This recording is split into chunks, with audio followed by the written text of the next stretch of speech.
Professional wrestling is the one true sport. Other sports have their share of intense, dramatic moments, but nothing can compare with professional wrestling.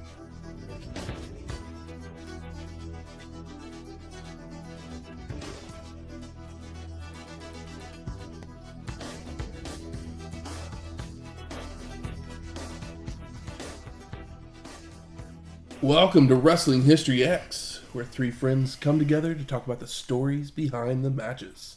I'm Matt. I'm the slimy substance that runs out of the south end of a chicken. And I am good old Shanar. Welcome to episode 221, In Your House 10. Mind Games. Nicely done. And I can't take it anymore. Head games, so that's not head games, not mind games. Foreigner, right? Yeah, I think so. Sounds right. We're the best of the arena rock bands. Take that journey. I saw Foreigner and Journey together one time. It makes so much sense. It's a great fucking show. Night Ranger opened, Foreigner was the middle, and then Journey was the headliner. Oh, yeah. That's probably how it goes for Spotify listens, I'd imagine. Probably. Whatever that dude's name is that took over for Steve Perry, he's fucking awesome, though. Oh, yeah. I'm sure. I respect Journey. None of the songs ever clicked with me, but Foreigner's Greatest Hits got 10 bangers in a row. Oh, yeah. I mean, at the concert, I can still close my eyes and hear I Want to Know What Love Is. It's a great show. So this was the 10th edition of In Your House, produced by WWF. It would take place on September 22nd, 1996, from the Core State Center in Philadelphia, Pennsylvania. ECW. With an attendance of 13,000 people. Philly showing up big. Just a few more people than what we usually see in Philly. Yeah. Just a handful. I know. 11,500-ish. Yeah. A whole solid wrestling show attendance more. Not even solid, like good. A good, yeah. I mean, we've seen great shows that are only attended by like 6,000 people. It's true. But we are in Philadelphia. Boy, are we ever. So Shane, did you do what you do? Well, I did do what I do. Yes, we are in Philly, and you know how much I love when we go to Philly, especially when it's not an ECW show, because then I have to try and find something Philadelphia related, because I've used all of the Philadelphia related stuff for ECW that I could think of and had to do stuff inspired by those shows. But I wanted to, try and reclaim my roots and find something that is Philadelphia, Pennsylvania, popular, born and bred. What I found, technically Matt sent it to me a long time ago, and I kind of forgot about it, and then all of a sudden it just popped up on my phone, and it's like, oh yeah, this. I've made what is known as, it's from a place called Chickies and Pete's. It is their famous crab fries. Coincidentally, there are no crabs involved with this crab fry. There is some crab seasoning. It's pretty simple stuff. Chickies and Pete's is, as it says on here, enjoy craft beer, delicious seafood, and pub grub at our world-famous crab fries at the best Philadelphia sports bar, Chickies and Pete's. Simple dish here. It's crinkle-cut fries. We used Michael's air fryer. Got them all nice and golden and crispy. Hit them with some Old Bay seasonings. I thought I put enough Old Bay seasoning on there, but we had to doctor it up a little bit more afterwards because there just wasn't enough of the... there was some old, but there wasn't enough Bay. Yeah. Can you use too much Old Bay? I don't think so. Absolutely not. No. But yeah, it's crinkle-cut fries. Season them with Old Bay seasonings, and then it has a really simple cheese sauce that it's just American cheese and milk melted together until it's all nice and smooth and creamy. It's the white American cheese, not the yellow American cheese. I'm sure the yellow American cheese would be good, but it wouldn't have the contrast on the plate as well. It'd just be like golden on top of golden. Yeah, super simple. Fries, cheese sauce, Old Bay seasoning for that nice kick flavor. Thank God for celery seed. Yes. Celery seed, celery root, celery in general. Gimme. But I'm very curious to go to a Chickies and Pete's some point down the line, if they're still in existence by the time I ever make it to Philadelphia. One of these days, we're going to have to go to Philadelphia. We're going to have to do a live show there, and we're just going to go and hit all these places. Live from Kensington Avenue. No.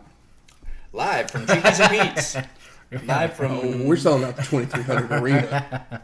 Whatever those cheesesteak Yeah, I don't know where places I don't know are where called. it is, but I know Kensington is probably not a place we It's want to under a be anyway. freeway. I know that much. Okay. So are most of the people. That's where most of the people that on Kensington Avenue sleep. Under the freeway? Yeah. Either that or, just wherever they pass out. Yeah. Cheekies and Pete's. I'm sure the fries are better from a place that specializes in making them.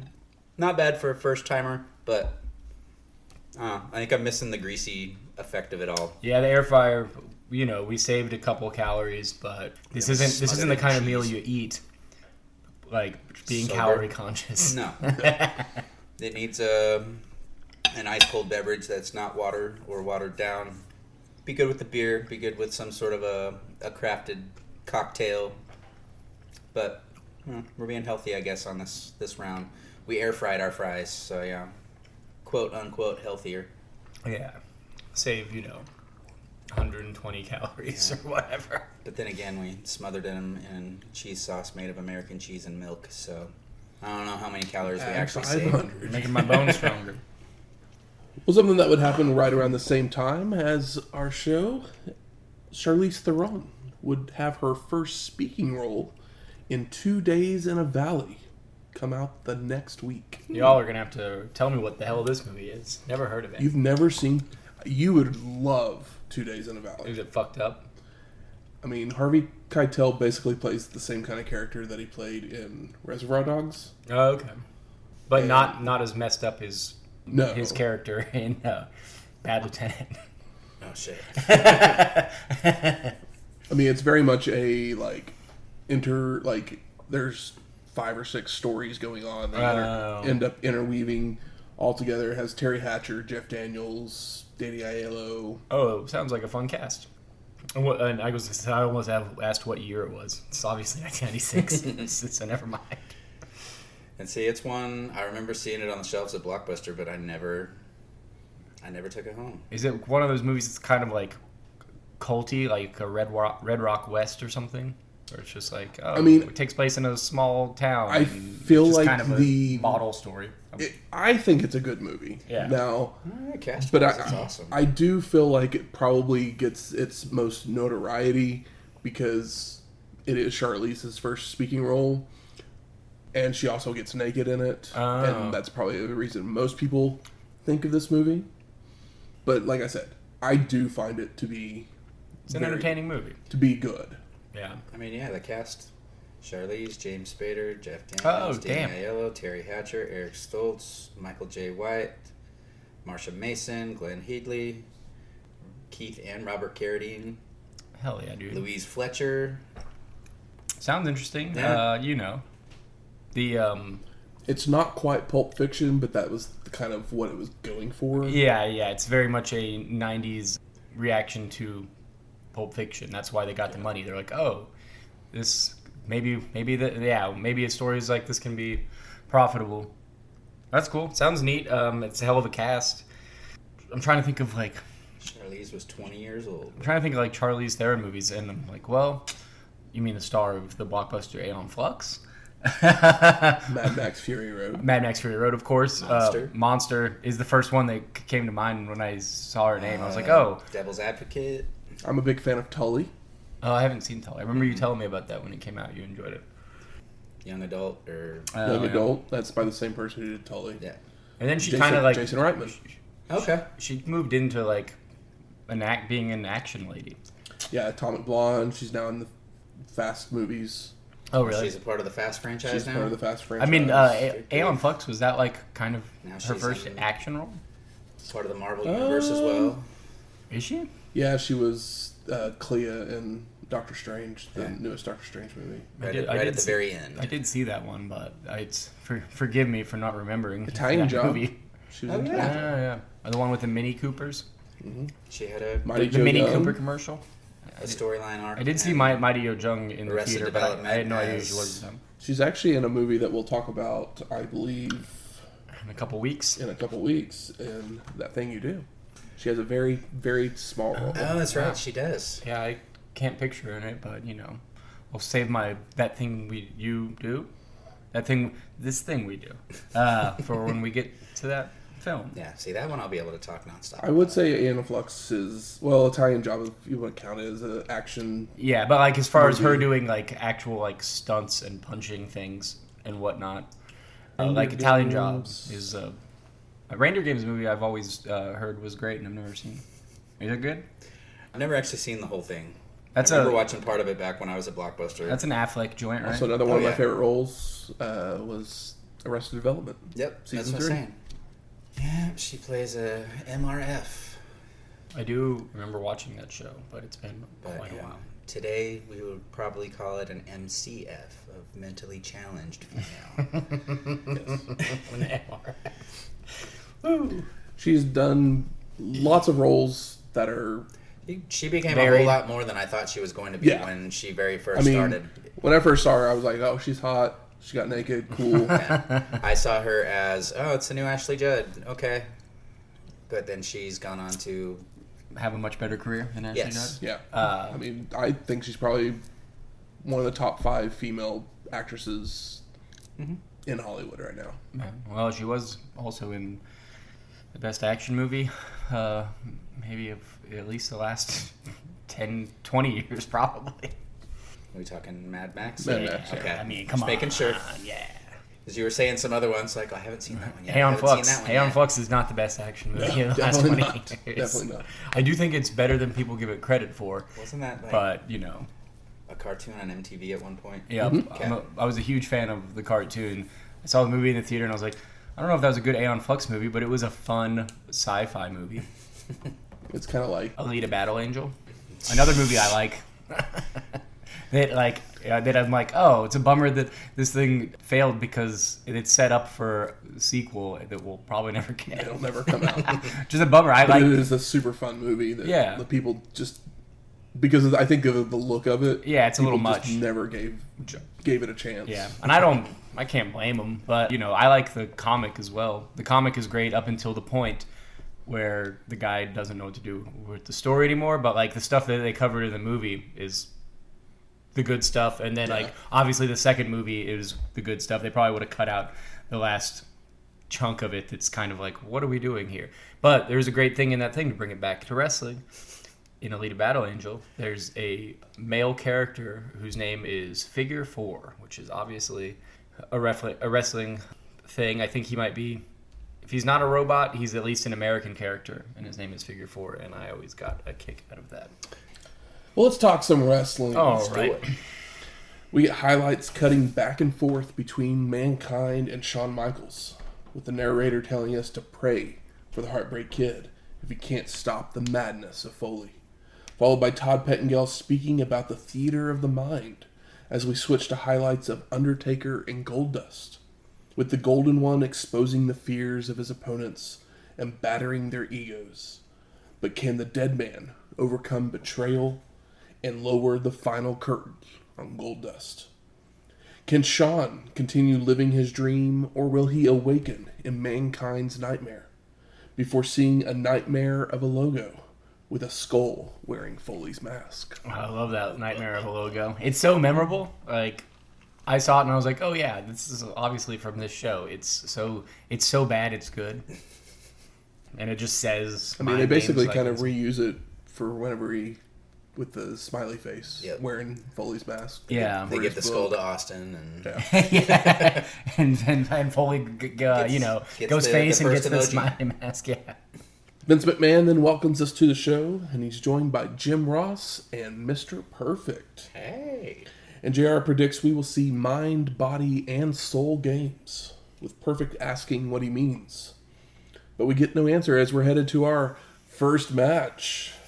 Justin Hawk Bradshaw with Uncle Zebakiah versus Savio Vega in a Caribbean strap match. Could it be any other kind of match? Nope. Probably not with Savio Vega. So my favorite kind of match. Sorry. So as Hawk makes his way to the ring, Kevin Kelly interviews Savio in the back, who's upset at what just happened on the free-for-all. And what had happened What had happened was Bradshaw had attacked him after Vega had a match with Marty Jannetty, and then complained that he wasn't booked on the pay-per-view. So Savio calls Hawk a stinky cowboy, but if he wants a match, he's got one, promising to whip Bradshaw's butt before staring awkwardly at the camera. Yeah, staring awkwardly at it, because I just had to say, I'm going to whip your butt. And sound like I'm going to kick your ass. Yeah, it's like no man says butt when they're angry. Nope. So as Vega hits the ring, Hawk attacks him, whipping him around before allowing the ref to finally attach the strap. It is a nice way for Bradshaw to show up, like, on a pay-per-view as a heel. Savio comes in hot and then just gets fucking whipped before they even put the straps on him. So it's booked well so far. Bradshaw being Bradshaw before he's even Bradshaw. And Bradshaw continues to stomp away on Savio, knocking him out to the floor, then choking him around the ring post. But Vega retaliates by pulling Hawk multiple times into the post. ECW. The fans see brutality, and they know what it means to them. And Savio starts to whip Bradshaw when a drunk fan spits beer in his face. What? Holy shit. It's Sandman! Can you believe it? Whoa. I know, I wasn't ready for it. No. Paul Heyman and Tommy Dreamer are also sitting there in the front row with him. As Vince explains, it must be some local promotion trying to make a name for themselves. Wink, wink. Security comes over to deal with the ECW guys as our competitors return to the ring, where Hawk gets the three corners before Vega is able to nail a back suplex to stop the count. And as I had just said, that they were bringing Bradshaw in and making him look like a strong heel, they immediately distracted as the crowd is now just paying attention to the ECW-ness of all of this as opposed to the match. Yep. I mean... Can you blame them? I was going to say, I'm not going to lie, I probably would have done the exact same thing. Yeah, for sure. It's a hell of a surprise. Savio uses the strap across the back of Bradshaw before touching three corners as well. He goes for the fourth, but Hawk is able to yank him down to the mat. Vega then hits a pair of clotheslines, a spinning heel kick, and goes back to touching corners, with Bradshaw yanking him down once more as he leaps towards the fourth corner. And Hawk fires up with a big boot and a lariat. He starts to touch corners, while Savio trails behind him doing the same, only for them to play tug of war as they reach the fourth corner, with Bradshaw pulling Vega into it for the win. Ooh, what a rush. I mean, pretty solid finish for that match. One of like the three finishes you can do for this kind of match. You know, it's like, oh, he didn't see him do it. Like, this is the same finish that they did for Austin and Vega. Yep. What, like You don't, 2 months ago? yeah, it's like, what else do you do with this kind of match to make it interesting? But like, A dominant victory by Bradshaw. That's what you do. yeah, he just power bombs him in the middle of the ring and just touches each all one. four. And, Yeah, that would be cool. Boop, boop, boop, I'd be totally fine with that, as opposed to seeing the same thing over and over again. Yep. McMahon then sends us to a video about Jim Cornette and Jose Lothario, with Corny mocking Jose for being old, saying they didn't have history when Lothario was in school, and his social security number is 1, followed by that he taught Jonah how to fish. Jim also claims that Vader trained him before seeing lowlights of Cornette facing a jobber, because he has trouble with them until the Mastodon attacks. Jose then counters the mocking by saying Corny has a big mouth, and he's gonna shut it. Kick his ass, Jose. So we go to our second match. Jim Cornette versus Jose Lothario. And as Jim's coming out, Vince says there's been an incident in the locker room area. So we go backstage to see Savio Vega being attacked by... Is that Razor Ramon and Diesel? I mean, it looks like them. It's the dime store versions. As the cameraman gets closer, our mystery men escape out a door, with JR sounding smug on commentary, saying, "I told you so," while McMahon calls it a ratings ploy. So the story behind this is that Ross had promised that he was going to have those guys return. But Gorilla Monsoon had said that they were under contract to another organization, only for JR to double down on his claim. Making JR look a fool. No, they wouldn't do that. But we also have a fun side note because of this. Hall and Nash hadn't officially signed their contracts with WCW yet. Damn. And this angle spooked Eric Bischoff enough that he increased their offer and had them sign on the spot. I mean, that's a ballsy move to go 5 months with these two big-ass dudes on a handshake agreement, Right. whatever the hell they had. I mean, especially after they've already pulled over the women's champion from the company and, had her do what she did on TV. I'm surprised he left that much faith in them that they were just going to be all good up until this moment here. That's what happens when non-wrestling people try to do wrestling. Background in wrestling, or you can't trust a wrestler as far as you can throw them. I'm pretty sure Eric Bischoff couldn't throw anybody on the roster. Nope. So Corny takes the mic and he calls Jose a legend. And he taught Shawn Michaels everything he knows. But he's old and broken down. And Jim gives him the chance to turn tail and run, or he will beat his brains out. But Lothario turns it down and makes his way into the ring. And Cornette tries jumping Jose as he removes his jacket, but Lothario responds with right hands and chops, causing Jim to flop around and beg off. Jose would then pull him out of the corner before smashing his head into the turnbuckle several times, before delivering a pair of right hands for the pin and the win. Cool, nobody cares. Bingo. Jose is now undefeated in the WWF. Vincent sends us to the Superstar line, where the finalists for the Intercontinental title are on the phones. Mark Marrow's fired up, Sonny's animated, while Farouk looks bored out of his mind. Yeah, but Sonny's making the most of this small amount of time. She's just serving looks directly into the camera. Whereas Sable is just looking down about as bored as Farouk. McMahon asked Perfect for his predictions, with him saying that the Wild Man has all of the assets to be a champion, but Farouk will win it all. And we go back to the arena, and Brian Pillman comes to the ring, and he takes a mic. No music, which is great. I love a no music heel. While Vince gives us footage of Bret Hart calling the Loose Cannon and Owen Hart liars. And so there was a story here that Brian had promised that the Hitman would appear at Mind Games. So Steve Austin issued a challenge, but Bret hadn't quite decided on his future yet. And then back to live action, Pillman begins calling Philadelphia a sewer and a cesspool, saying it's filled with drug abuse, battered women, and welfare recipients. And I literally thought, and that's just at the 2300 arena. I'm like, hey now, Missy's not there anymore.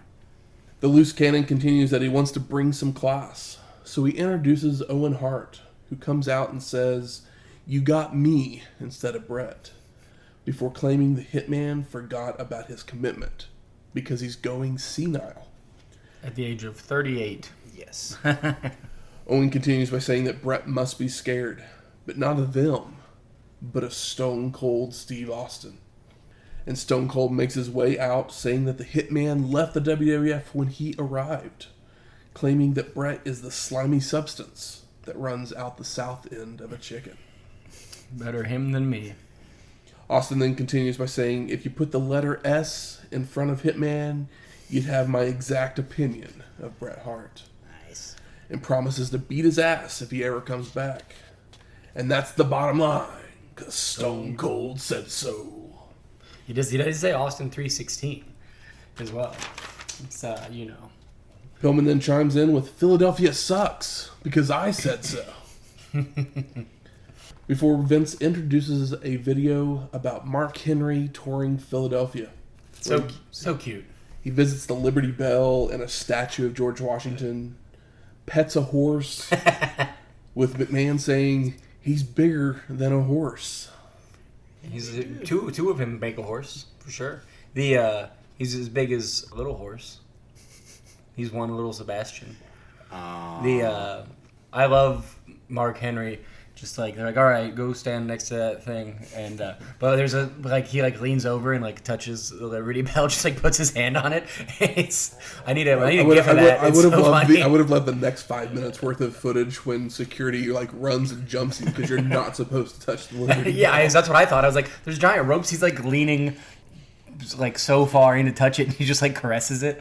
It's so funny. Don't worry, I'm wearing red, white, and blue. It reminded me of my favorite movie. Our favorite scene from the movie Hook, where the little fat kid, for some reason, they're having Robin Williams is having a heart-to-heart with the kids or doing some kind of speech or whatever, and it is cut into the kids' faces, and the little fat kid, the one that does the roll thing, I don't know his name, but he just for some reason just puts his hand on his face and just runs his finger down his face. It's really awkward. I don't know why they would have kept it. It has nothing to do. It's just the kid didn't know what he was doing, and that's how Mark Henry felt.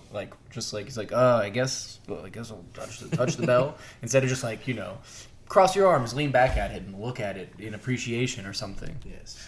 Smile Americanly. Yeah.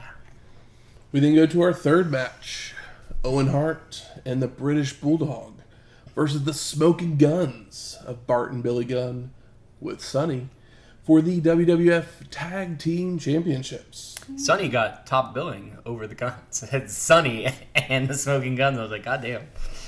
So the story behind this match was that Davey Boy and Owen had faced each other in the IC title tournament with Sonny on commentary as she was scouting for potential clients. Her tone would change when Bulldog would land in her lap, calling him a pervert for trying to look up her skirt. I think you need to direct that to the cameramen. Perhaps. Vince sends it back to Doc Hendricks, where he gives an update on Cornette as a physician attends to him.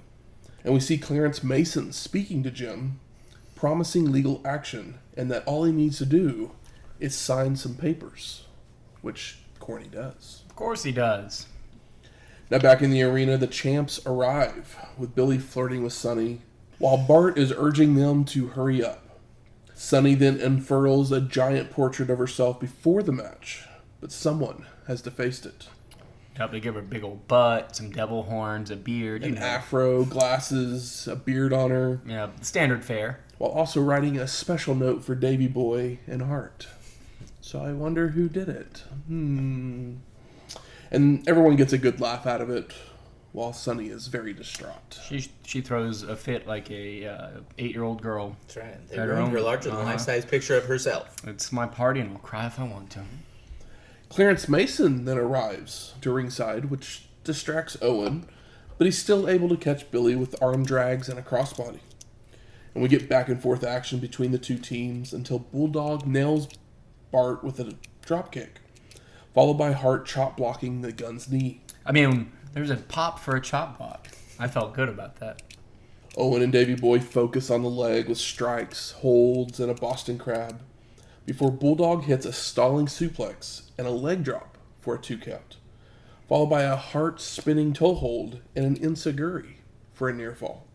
Davey Boy's whip is reversed, sending him to the ropes, where Billy grabs him from the apron, causing the Bulldog to be distracted, allowing Bart to clothesline him from behind. And Billy would drag Davey Boy down to the floor to continue the punishment, stomping on him before ramming him into the steel steps. After rolling the Bulldog back in, Billy leaps off the back of Bart into a corner splash of Davey Boy, followed by the Guns hitting the Sidewinder. Billy makes the cover, but Mason distracts the ref, allowing Hart to fly in with an axe handle. And the Bulldog rolls over on top for the pin, and no! Billy kicks out. Sonny with a great sell, but she's good at her job. The Guns go back on the attack with knee drops and body slams before Bart goes for a running power slam, only for Davey Boy to escape and push Bart into Billy. And Billy shoves Bart right back into the Bulldog's arms to deliver a running power slam for the pin and the win, as Owen nails a spinning heel kick to Billy to stop him from breaking up the pin.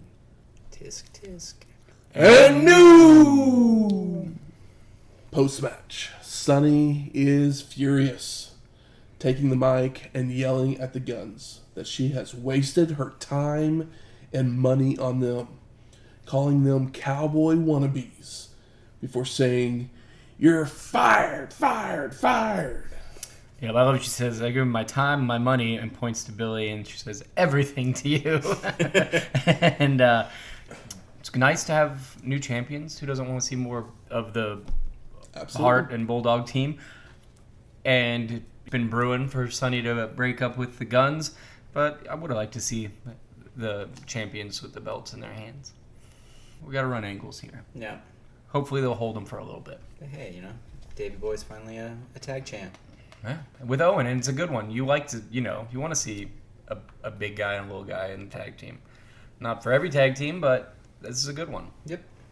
We go to the bowels of the building where Kevin Kelly is with Mankind and Paul Bearer.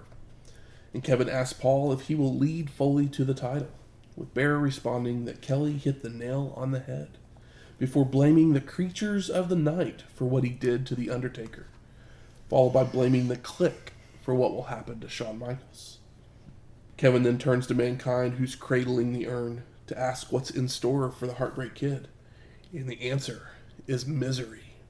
Foley continues by saying he wants them to feel the pain he felt his whole life, and it's his destiny to hear Shawn's gurgled screams and ruptured liver. It's violent. And after all of that, Oh, Foley. we'll have a nice day. We then go to our fourth match. Jerry, the King Lawler, versus the world's strongest man, Mark Henry. And the King has a mic, doing his bad jokes as he makes his way to the ring. But Vince is talking over him, sending us to footage from earlier in the day where Lawler threw coffee in Mark's face and then slapped him on the free-for-all before the show. So Lawler's just trying to grab all the heat. Yep. Yeah, I mean, it's one of those things, like, it's okay for him to do that, for, make man to talk over him cutting a promo on Philly, because we just saw that, 12 minutes ago, where Pillman did it, and it's like, okay, it works in the ring, but it's not necessary for... Yeah. The coffee splash is a bigger deal at this point for this match than him cutting a promo on Philly, similar to every promo we've ever seen him cut on a town. He's good at it, but if you've seen one, you've seen most of them. Yep. So the two men trade headlocks and hammerlocks to begin, until Henry shoves the King into a corner multiple times. Lawler then attempts to pick Mark up, only for him to fail. So Henry turns it into a press slam.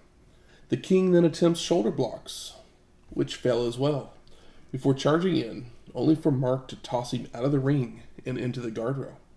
Back in the ring, Lawler grabs a foreign object out of his tights and nails several loaded punches to daze Henry. But Mark eventually shakes them off to nail multiple knees and chops, before lifting the King up into a Canadian backbreaker for the submission and the win. I'm confused, though. Why is he using a Canadian backbreaker? Why isn't his finishing move something American? Because he's an Olympic athlete wearing red, white, and blue. The Liberty I mean, Bell. they just call it a There you backbreaker. go. Yeah. Because, I mean, it's a torture The act, but Liberty Breaker. over the shoulder instead of across the neck or whatever. Post-match, Leif Cassidy runs down to the ring to attack Henry, but gets tossed back out quickly. Marty Jannetty does the same and gets tossed out as well, before Hunter Hearst Helmsley runs down to attack, with Mark press slamming him over the ropes onto the new rockers. And Lawler checks on his henchman as Henry celebrates in the ring, with pyro going off.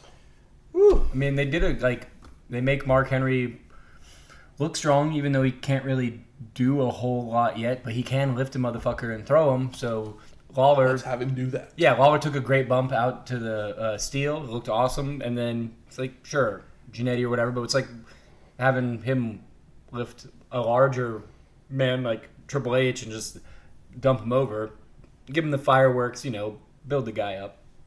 It was a solid use of his time, considering that he's not Kurt Angle. And this answers the question from the previous WWF show of, are the New Rockers heels? Apparently they are. Yeah. They were getting a little friendly with was it the Smoking Guns? Yeah. Yeah. Oh, yeah, they tag match. kind of teamed up in there. And then it also shows the the low depths of Hunter's punishment for the curtain call, because you're getting punked out to Marty Jannetty. Pretty awesome. Marty gets thrown over, but he's the one that's responsible for catching you. So, yeah, that's harsh, and I'm happy to know that Hunter came a long way from those low moments. Absolutely. It's for the best, because we know who wins King of the Ring. I'm not going to spoil it here, but if you know, you know.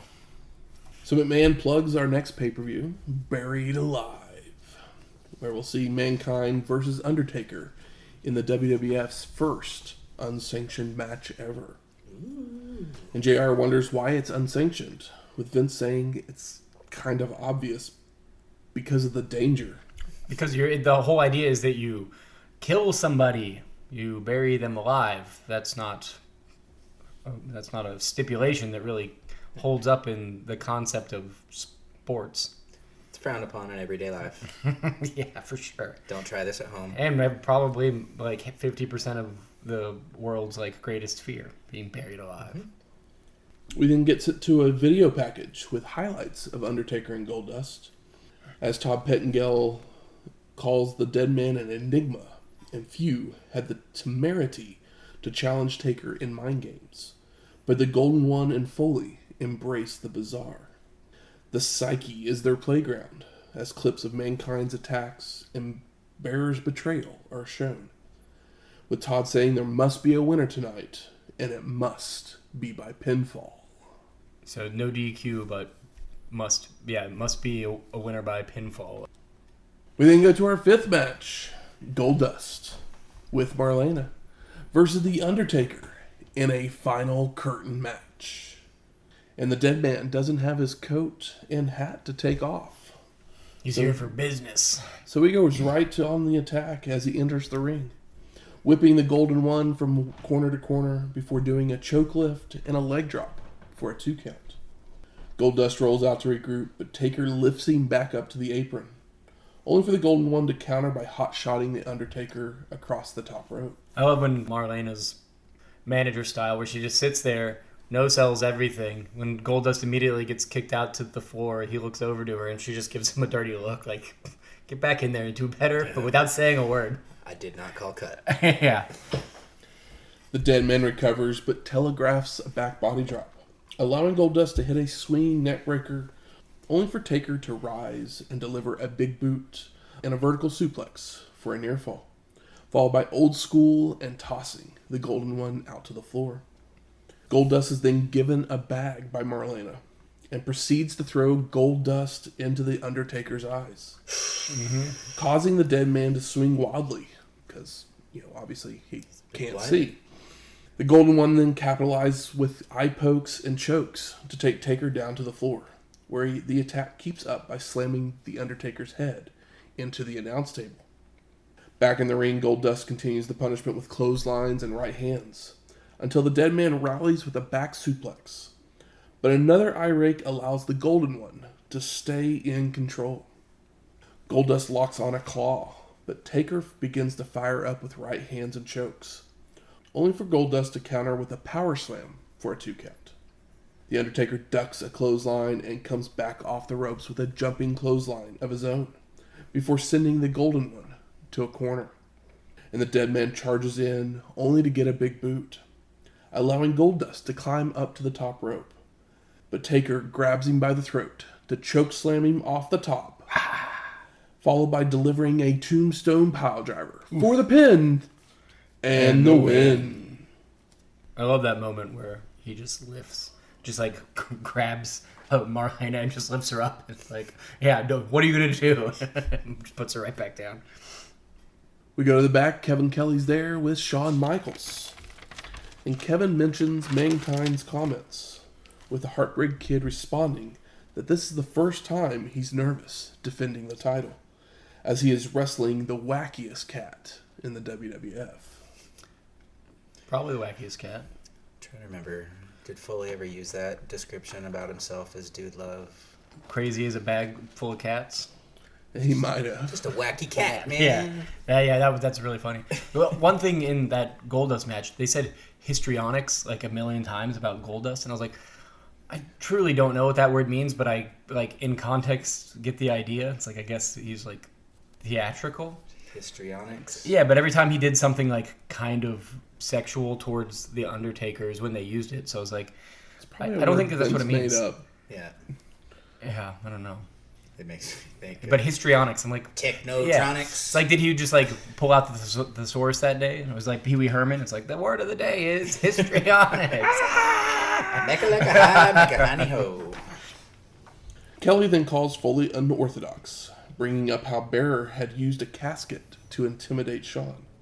But Michaels responds that it's really politically correct to call Mankind unorthodox, before making fun of himself, saying he doesn't have a lot going on upstairs, but that means that the mind games just won't work on him. That's really a really weird angle for him to take. He's like, I'm kind of dumb. You can't really mess with me. Yeah. Right? It's like, it's weird because Shawn Michaels is like, he's way too confident, verbose, He's into just himself. a sexy boy. Yeah, but he's like, I might be hot, but Like that statement. kind of dumb. That statement would have fit in so much better, like when he makes his return and has that cross-eyed, looks like he just got kicked by a horse. Yeah, for sure. Yeah. It's a weird promo that lacks the Shawn Michaels energy that we've seen for years, and the charisma that he like.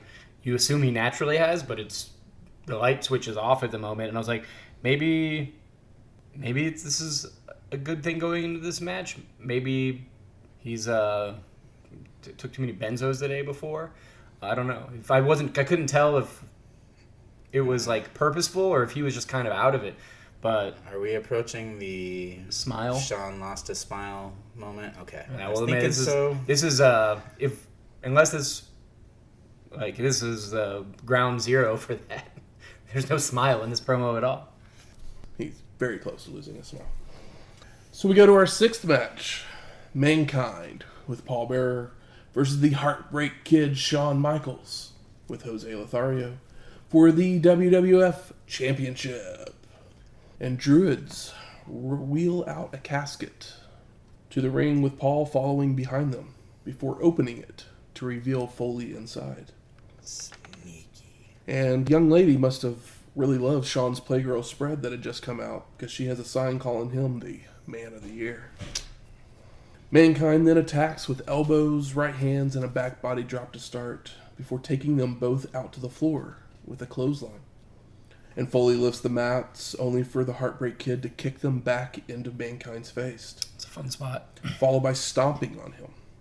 And Shawn keeps up the attack with a top rope crossbody, leaping off the steps with a Bulldog before throwing Foley back in the ring to deliver a top rope double axe handle.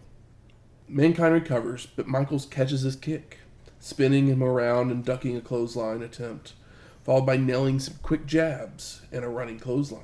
This thing is starting hot, and it's looking like some of the best Cactus Match WCW matches where they're really doing it, folks. Yeah, I remember thinking as the match was first getting started that this feels like something that actually happened like modern day.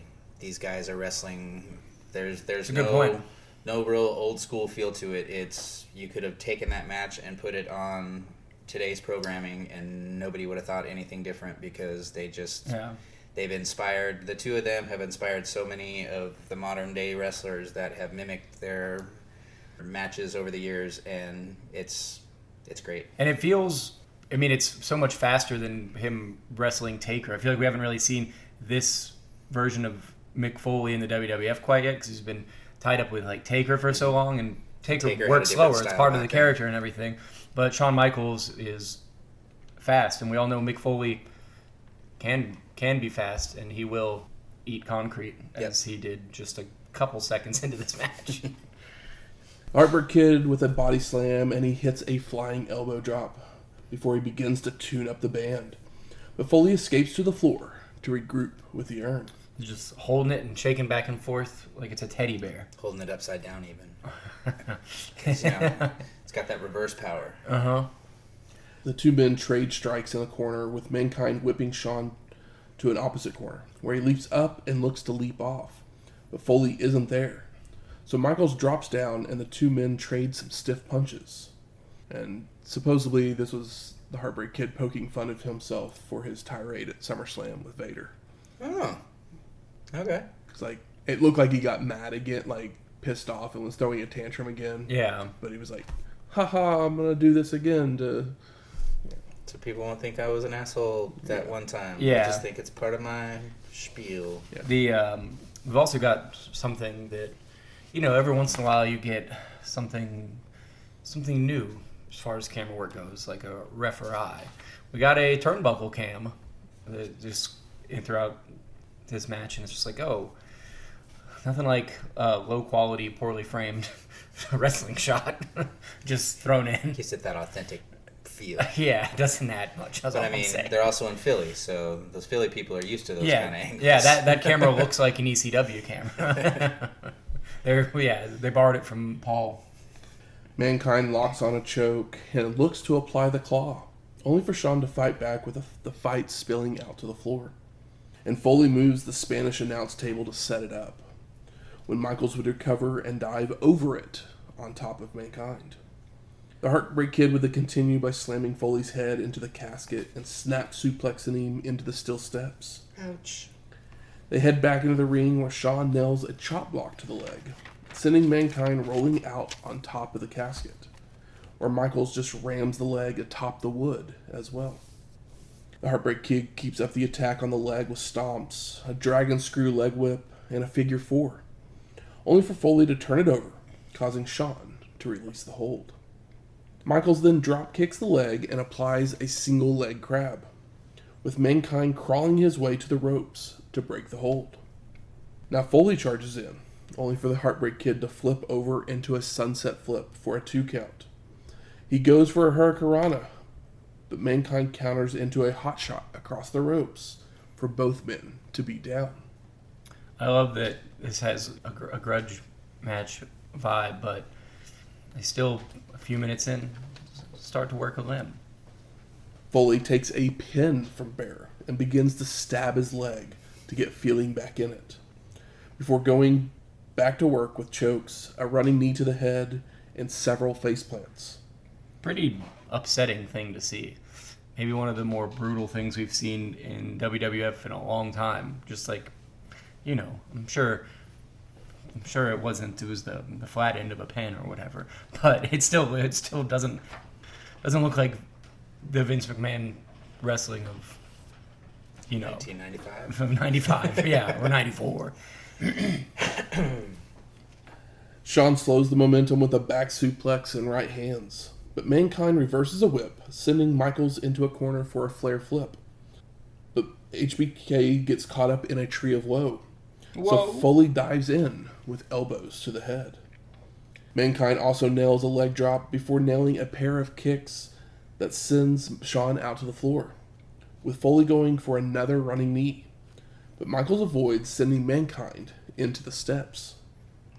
The Heartbreak Kid drop-toe holds Foley into the steel, where the two men attempt suplexes on the apron, with Mankind finally getting Shawn over the ropes onto the apron.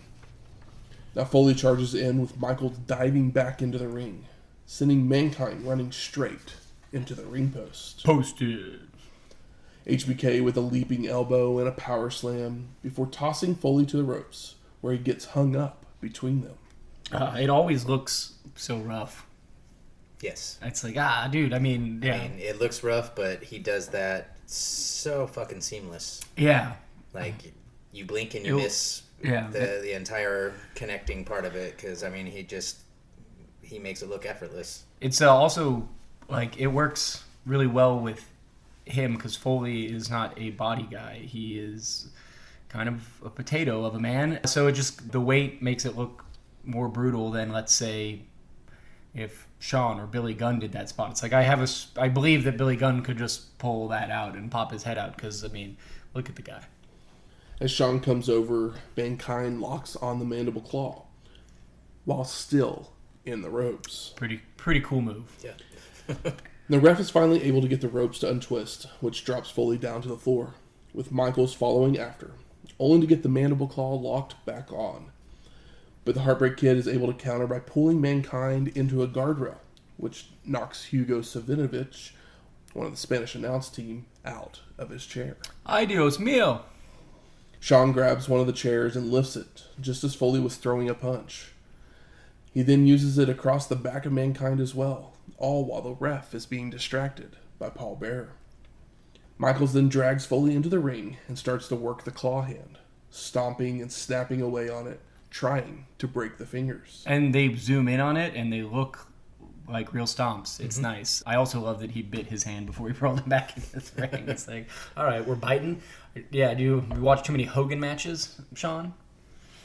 The Heartbreak Kid then charges in, only to be back body dropped out to the floor, where Mankind follows out with a leaping elbow drop off the apron and a swinging neck breaker on the concrete. Oof.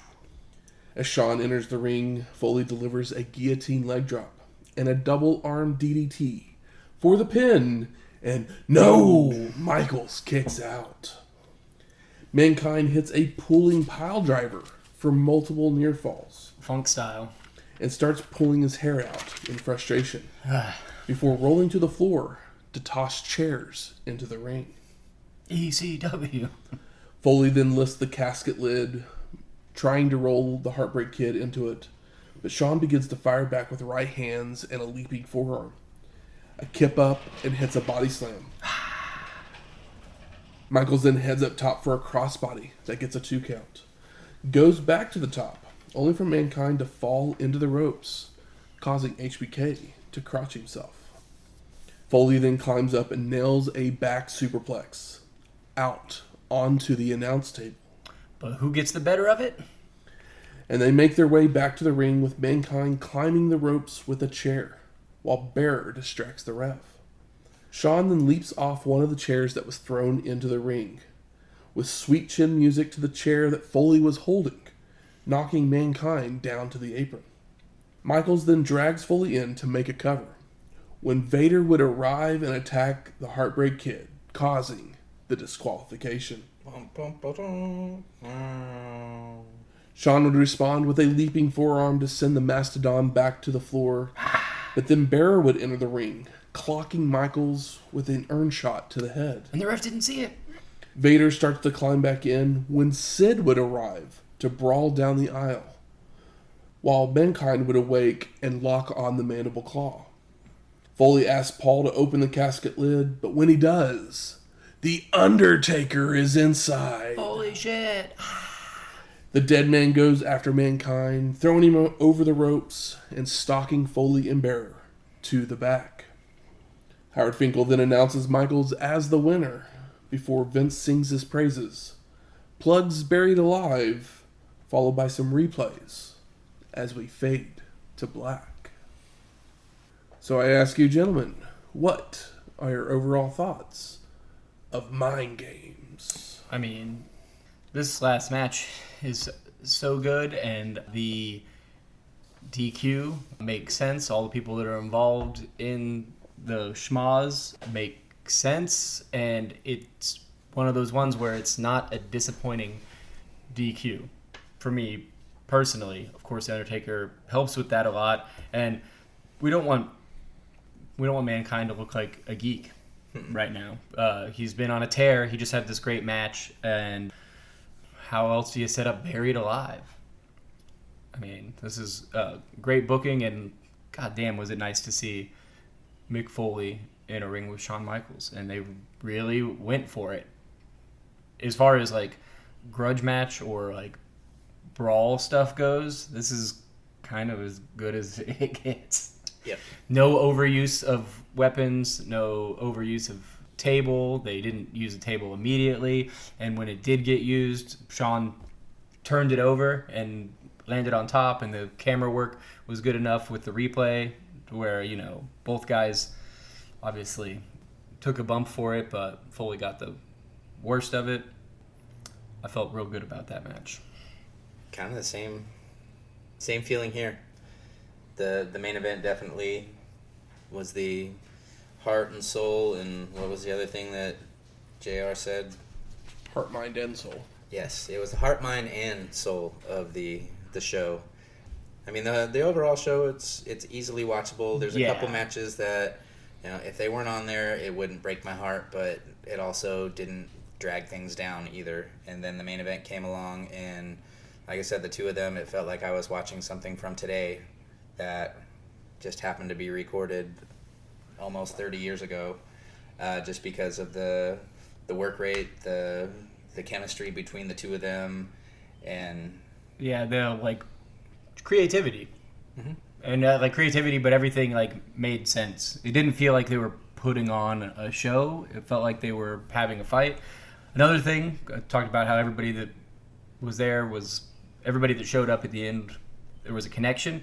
They had Lothario and Jim Cornette earlier had a match, and I was like, okay, whatever. But the reason for that is that Lothario's not here for Shawn in this match, and Jim Cornette's not there for Bulldog and Owen in the other match, so it makes sense in the psychology is the word I'm looking for, of this show and the matches that come after it. Even if it is feels like this throwaway thing, it still serves a purpose, which I thought was neat, because I was like, why are we watching this? And I'm like, the show's over, I'm like, oh, I absolutely get it.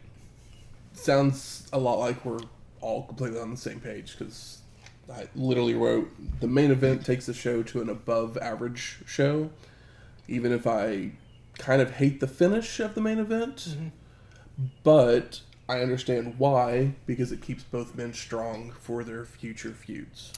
Yeah, and like Mankind is so, his character is so good. You can literally have a one-off match with him and anybody, and people will want to see it. And the fact that he's only doing it with top guys or mid-top guys like Goldust, who have been booked strong and booked in highlight spots. It's like, well, what are we going to do? It's like, well, Mankind and Shawn, there's no way we can't make this work right now. Like, and keep them away from just going straight back to the Taker well, and Taker coming out of the casket. There's no way you're going to forget it. Like, this guy's been popping up on each other for quite a while, and we're finally going to get a blow-off to it, and who wouldn't want to see it after, both guys were featured on this pay-per-view? Why would you not buy the next one? That would be crazy to not purchase that next show if you bought this one. Good. Where's the smart marks at? All right, fuck you. I think it's time we smark it up. So what are some of the best moments on this show? Man, we just glowed about the last match. I would say the last match, top from beginning to the end. I understand if you don't like the finish, but I'm not mad at it. I liked it. I didn't want to see those guys get pinned. And like I said, it wasn't the Sid finish. No. Wasn't the Sid yeah, finish. this is kind of the best way to do this.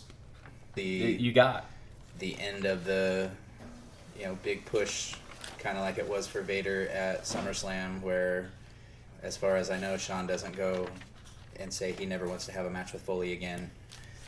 No, actually, both of them consider this one of their favorite, if not their best matches. I mean, I agree. It's wonderful. Yeah, I think I could watch this if it just wasn't on a Sunday afternoon, no problem. If it wasn't for the finish, I would definitely say shortlist. Yep. But the finish just takes it down just a notch. It's hard to shortlist a match that doesn't have a finish. But at the very least, this would be a honorable mention. Yeah. Yes.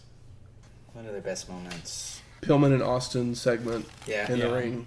For sure. Those interviews were fun. Mark Henry petting a horse. Mark Henry is so cute. He just looks like such a nice guy. It's like a guy, no matter how big he is, like you can't make him a heel. Such a nice smile. Sonny on the superstar line. I mean, Sonny has been doing great work for quite a while, and here she's doing maybe some of the best stuff she's done in the WWF, character-wise. It's good to see Owen and ECW guys. Yeah. That was a fun moment. Wasn't expecting it. Yeah. I wasn't either. No, I know that be on my surprises. Yeah, for sure. It was one of those things. Like I remember hearing about that at some point, but See, I remember him doing it on a Raw, but Oh yeah. This was another one of those shows that I'd never watched this one specifically. So actually, I think the Raw the day after is in Philadelphia as well, and Taz shows up okay. on it, which I think we may see footage of next week. Yeah. How about most disappointing? I mean, we kind of mentioned Shawn's the backstage promo. his which backstage promo. It was just weird. Yeah, it was weird. It's like, I'm an idiot, so, he can't really play mind games with me. Because I don't understand things. It's like, okay, man. The strap match had the same finish as the one just a couple months ago. Yeah, it was kind of a it bummer was a that strap match. they made Bradshaw look like a big heel and then, like, immediately took the wind out of the sails with the ECW thing. Yeah. But, I mean, it's not like Bradshaw's about to be Stone Cold Steve Austin or anything, so whatever. I'm not mad at it. Lothario and Cornette makes sense after you get through the show, but you're like, what are we doing here? I mean, Corny does a decent promo, but I mean, when is he not? they've been building that up for a while with Cornette, Yeah. calling Lothario names and stuff for a while. So I get it. They just probably were like, let's throw this 5-second thing on here so that we don't have to waste. Yeah. We can give more time to our main event. Exactly. It basically. also helps keep those guys away from the ring because we don't need Lothario in that grudge match thing. There's already so much going on. Like, what is he going to do? There's no reason for him to be out there, and this is an easy way to explain why he wouldn't be. Jerry Lawler had a match, guys. That's always disappointing just because he's out there to make other people look good. So, I mean, that's... Yeah, love Lawler, but, this isn't Memphis wrestling Lawler. This is Lawler just serving his purpose as opposed to trying to draw a house. Yeah.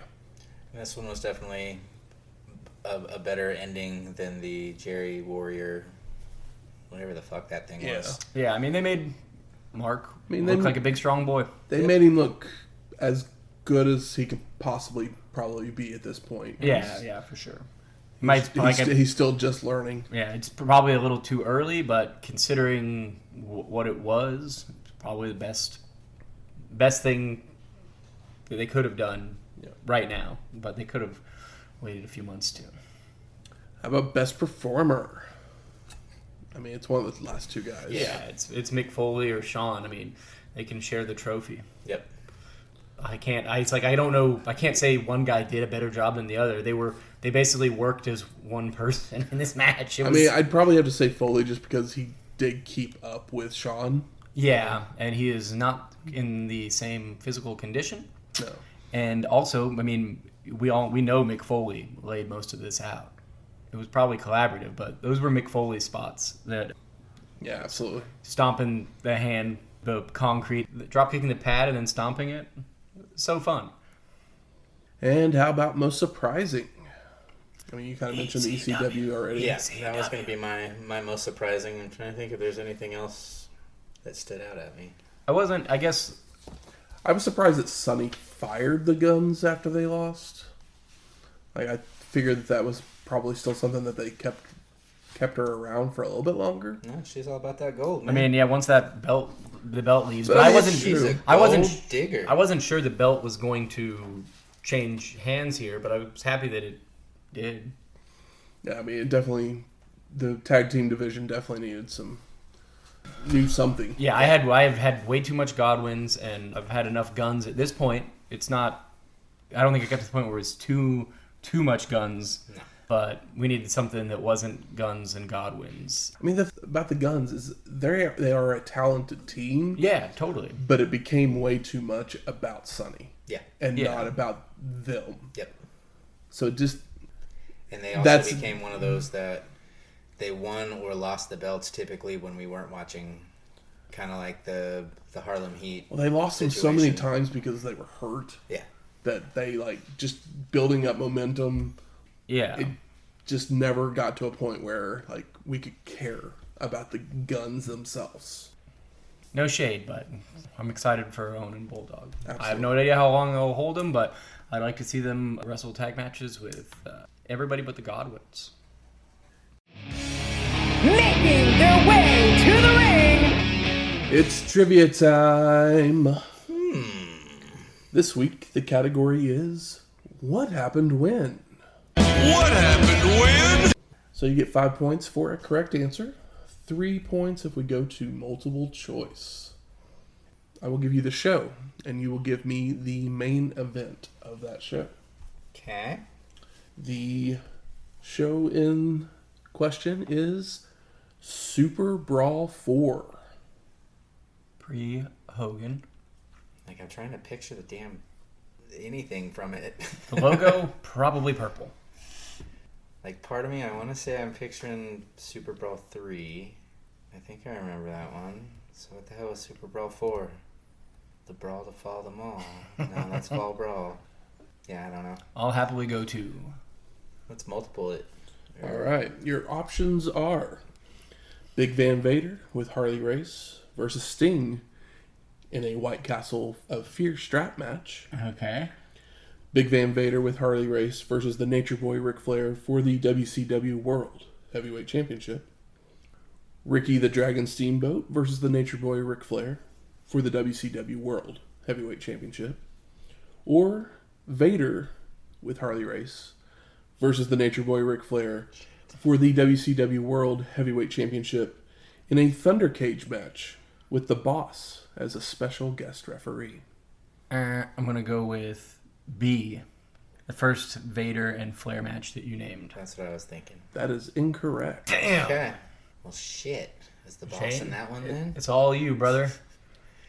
I know it wasn't the White Castle of Fear because that was Super Brawl 3.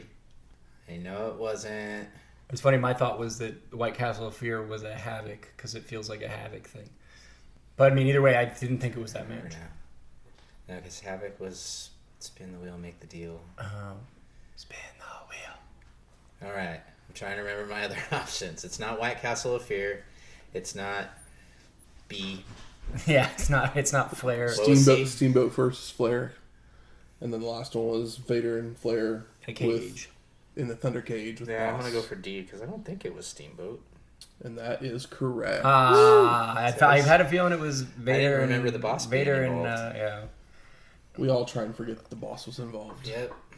Oh, Ray Because then they go to Boss versus Vader in a match the next pay-per-view. Two big guys, and it's like the Guardian Angel after that, and they have to do something else or something, right? Yeah. Yeah. Gag. Next week, bum bum bum. Ultimate Jeopardy 1996. What the hell happened to Double Jeopardy? What is ECW? Is there going to be a ultimate surprise? Is somebody going to make a debut? Maybe. Okay. You never know. It's ECW. People show up all the time at Yeah. that place. I mean, I'd just throw a random thing out there about somebody running down the ring all coked out, but that could just be anybody in Maybe ECW. someone won't be there, so there'll be a extra fun surprise. Interesting. But music from this week's show is the Mind Games theme song, and Shawn Michaels won our main event, so we play Sexy Boy by Jimmy Hart and JJ Maguire. And if you like this episode or any of our other ones, please go out there, rate and review us on iTunes, Stitcher, Google Play, Spotify, or wherever you find your podcasts at. Michael, you have a deal for people? Oh, I do. Somewhere. If you leave a 5-star review, and I guess just DM the Twitter with a screenshot of your review, we will send you a logo magnet. It is a square 4x4-inch magnet with the logo of our podcast in the fashion of Monday Nitro. Yeah, it's good. Who doesn't like a magnet? So yeah, 5 stars or no stars. Be a pal. No stars, no magnet. It's true.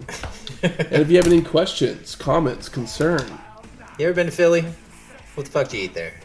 Yeah, we're going to Philly again, so give me some ideas. Shout out some something. Food, beverage, places to visit, places to order from. Do you know Paul Heyman's favorite meal? Yes, exactly. Or that could be anything. I know. Or does he not? Or is he not picky because he doesn't look it? Either way, shoot us a message. Go onto the Twitters and slide into our DMs. At us if you feel like it. You know, we enjoy having more and more people shout out to us on the Twitter sphere, because Twitter's become a very angry place. So give us some. I mean, it was angry before, but man, it's just gotten ridiculous these last year or so. But yeah, shout out to us. Let us know what the hell I should make or bring, or some sort of cocktail or whatever from the Philly area. Or if you've ever watched Ultimate Jeopardy and there's something on it that inspired you that I should make for the show, let me know. But you can do those things at our email, wrestlinghistoryx@gmail.com, or find us on Twitter at WrestlingHistoX. That's WrestlingHistoX. We'll talk to you next week. Later.